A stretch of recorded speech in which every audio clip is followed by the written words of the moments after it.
Hello guys, welcome to Pi Network series with me.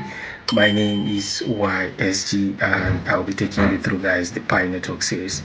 On today we'll be looking at the fundamentals of money, cryptocurrencies and the Pi Network itself.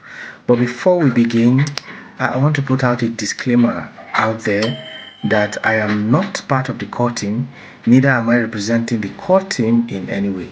However, I'm a moderator, a validator, and of course a pioneer on the project. All of these roles help me to support the project and of course to help some of our pioneers who are joining the project. So let's dive right into it.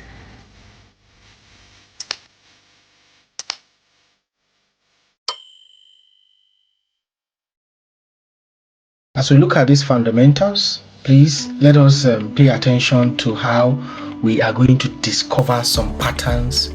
We're going to discover the pattern of how problems were discovered and how they came up with solutions and how they kept improving on those solutions as time goes. So let's begin. So we're looking at the fundamentals of money, we're looking at the fundamentals of cryptocurrency and of course of the Pi network. Now let's begin with the first one, the fundamental of money rather. What are the fundamentals of money? We have barter system, commodity money, metal coin, paper money, and of course fiat money. We'll be taking these fundamentals each one after the other. Let's begin with the barter system. What is barter system? People first exchange goods and services directly. That is to say, trading rice for fish or trading fish for rice. In explaining this concept, let's look at this.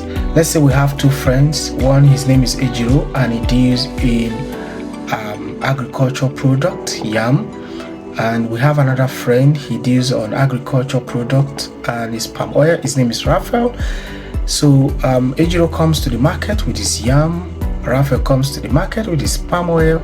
Both of them come to an agreement and they are going to exchange their yam and oil. And at the end of the day, Ejiro wants oil, Raphael also wants yam. They are going to be having a successful transaction.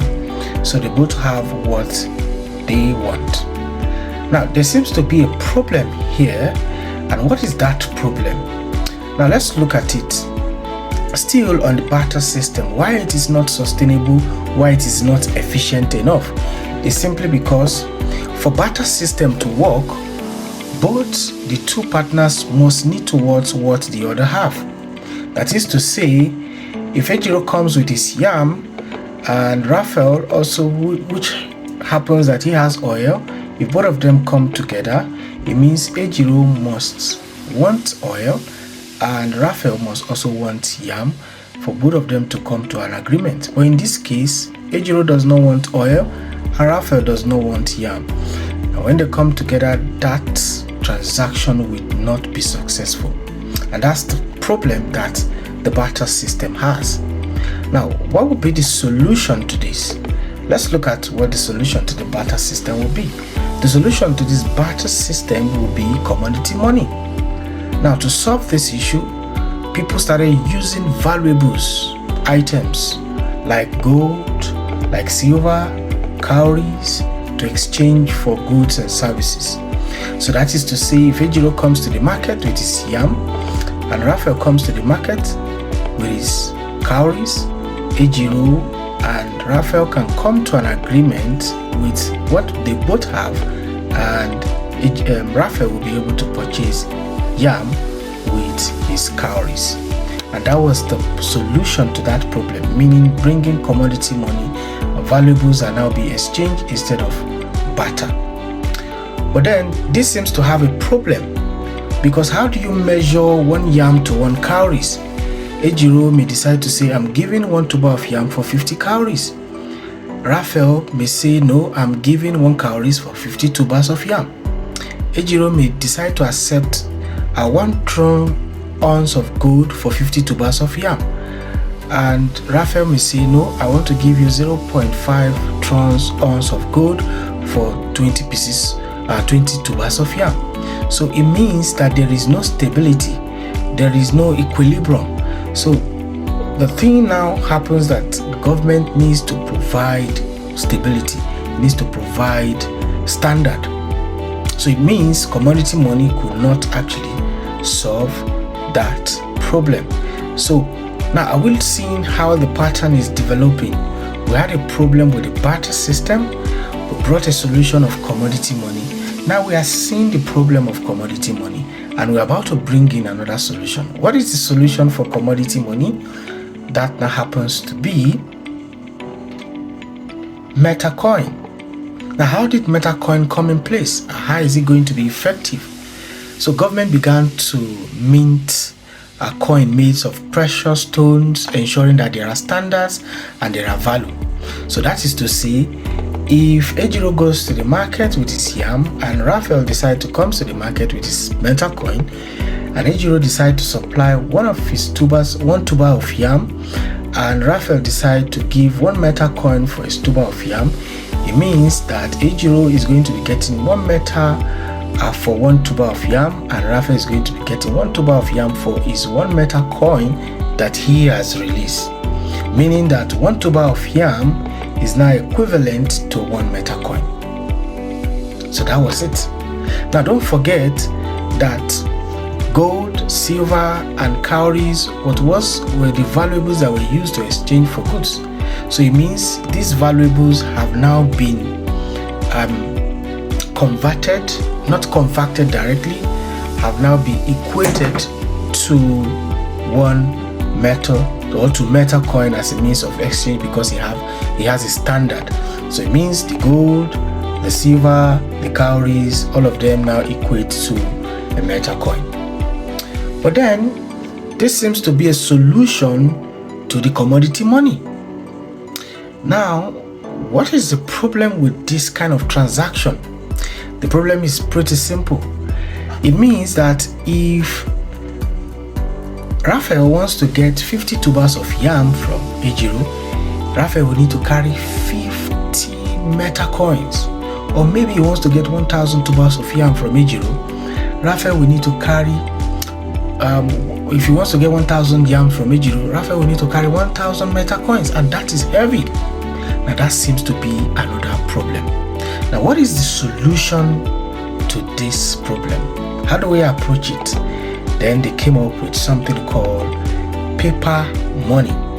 So instead of carrying heavy MetaCoin, people now begin to use paper, and this paper is backed by gold and some other precious stones in the bank.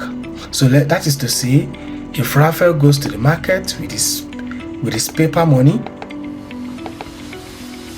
yes, so this is where the gold, the silver can now equate to paper money. So that is to say, if Raphael goes to the market with his paper money and he decides to give that his paper money to Ejiro, you'll be able to get a tuber of yam or tubers of yam for that equivalent, depending on what that cash is, the value of that cash. So it means tubers of yam can now be exchanged for paper money. So that seems to solve that problem. But then again, there is a problem attached to this, is that remember that the paper money is backed by gold, is backed by silver. That is to say, if the value of silver depreciates, or if the value of gold depreciates, the value of the paper money will also depreciate. And if the gold appreciates or the silver appreciates, it therefore means the paper money will appreciate. So it now depends on the gold and the silver that is backed in the bank. But it doesn't need to be so.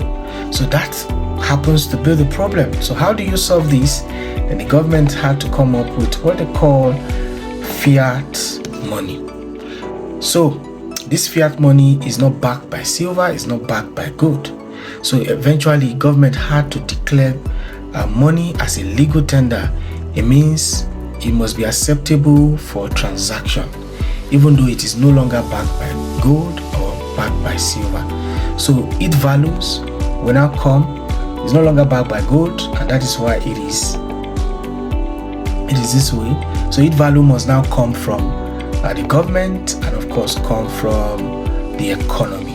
And that is why today we have the physical cash and we have the digital currency. So a physical cash can also equate to the digital currency. Talking about the digital currency, remember that you may not have a physical cash, but you'll be able to transfer some cash from your phone to another person's account, and that happens to be the digital currency. So these are the fundamentals of money, and the next we're going to be looking at the fundamentals of cryptocurrency. So thank you very much as we listen to the fundamentals of money. My name still remains YSG, and I will see you on the part 2 where we'll discuss about fundamentals of cryptocurrencies. Thank you very much.